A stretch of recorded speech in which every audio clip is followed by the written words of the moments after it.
نحمده ونصلي على رسوله الكريم اما بعد فاعوذ باللہ من الشیطان الرجیم بسم اللہ الرحمن الرحیم۔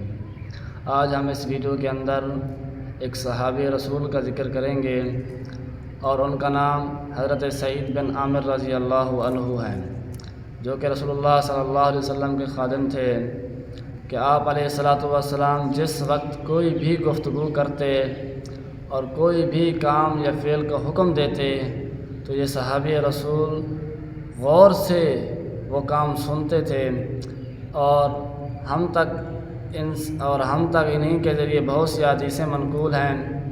اور یہی صحابی رسول حضرت عمر رضی اللہ عنہ کا دور خلافت بھی انہوں نے پایا کہ ایک مرتبہ حضرت عمر رضی اللہ عنہ کے دور میں علاقہ حمص فتح ہوا تو حضرت عمر رضی اللہ عنہ نے ان کو بلایا اور فرمایا، اے ابو سعید، ہم تمہیں علاقہ حمص کا گورنر بنانا چاہتے ہیں۔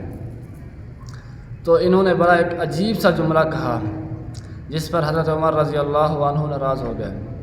انہوں نے کہا، اللہ کا واسطہ مجھے اس میں مبتلا نہ کیجیے، مجھے اس میں نہ گھسیٹیے۔ تو حضرت عمر رضی اللہ عنہ بڑے غصے میں آ گئے اور انہوں نے فرمایا کہ اے ابو سعید، کیا تم خلافت کا سارا بوجھ میری گردن میں ڈال دینا چاہتے ہو اور تم خود اس سے الگ تھلگ رہنا چاہتے ہو؟ یہ کون سی بات ہوئی؟ تو اس پر حضرت عمر رضی اللہ عنہ نے ان کو اپنا دریافت کیا تو انہوں نے حضرت عمر رضی اللہ عنہ کی بات کو مان لیا، اور جب حضرت عمر رضی اللہ عنہ نے ان کو گورنر بنایا تو حضرت عمر رضی اللہ عنہ نے ان سے پوچھا، کیا تمہارے لیے کوئی معاوضہ مقرر کر دیا جائے؟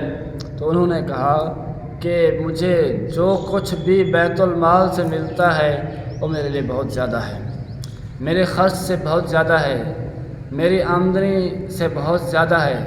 یہ تھے صحابی رسول صلی اللہ علیہ وسلم۔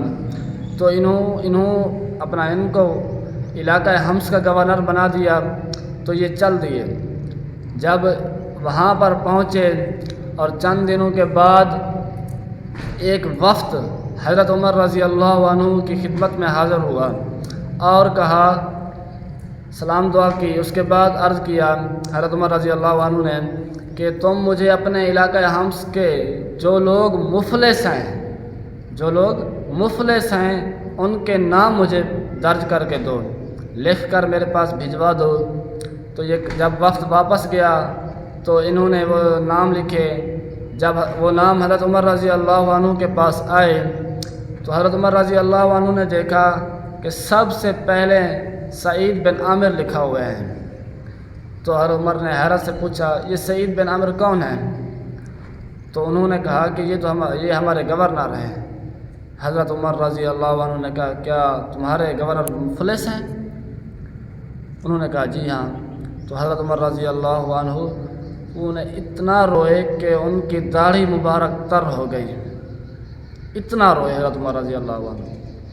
اس کے بعد ایک تھیلے کے اندر چند دراہم ڈالے اور کچھ اور بھی اشیاء کھانے پینے کی ڈالیں، یہ اس وقت کو دے دی اور کہا کہ یہ لے جاؤ اور میرا سعید بن عامر کو میرا سلام کہنا اور ان سے کہنا کہ ان سے اپنی ضروریات خرچ کرے اور اپنی ضروریات کو پورا کرے۔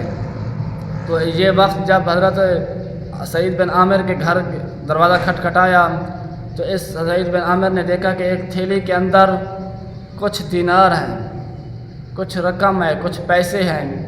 تو حضرت سعید بن عامر نے ایک ایسا جملہ کہا، اللہ اکبر، میں قربان جاؤں ایسے صحابی رسول پر۔ انہوں نے فرمایا، انا للہ و انا الیہ راجعون۔ تو آپ کی بیوی بھی آپ کے گھر میں تھی۔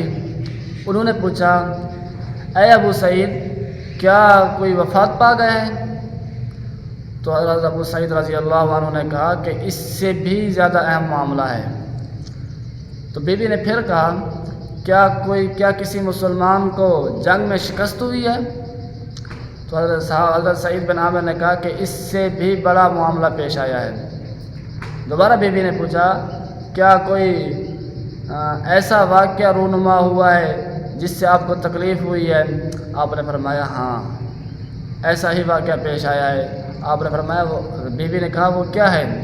تو آپ حضرت سعید بن عامر رضی اللہ عنہ نے کہا کہ میرے پاس دنیا آئی ہے تاکہ وہ میری آخرت کو بگاڑ دے۔ دنیا میرے پاس چل کے آئی ہے تاکہ میری آخرت کو بگاڑ دے۔ تو صحابی رسول کی بیوی تھی، کیا کہنے ان کے بھی، انہوں نے کہا آپ اس سے خلاصی پا لیں، آپ اس سے چھٹکارا پا لیں، کیا کوئی راستہ ہے اس سے چھٹکارا پانے کا؟ حضرت ابو سعید نے کہا ہاں اس سے چھٹکارا پانے کا راستہ ہے۔ تو حضرت ابو سعید نے کہا کیا تم میری مدد کرو گی؟ انہوں نے کہا ہاں کروں گی۔ تو حضرت سعید بن عامر نے وہ دینار جو حضرت عمر رضی اللہ عنہ نے جو کچھ بھی بھیجا تھا، حضرت سعید بن عامر نے ان سب کو اس علاقہ حمص کے مفلس غریب فقراء کے اندر تقسیم کر دیا۔ یہ تھے صحابی رسول، اور ہم بھی کوشش کریں کہ انہی صحابی رسول کے نقش قدم پر چلیں۔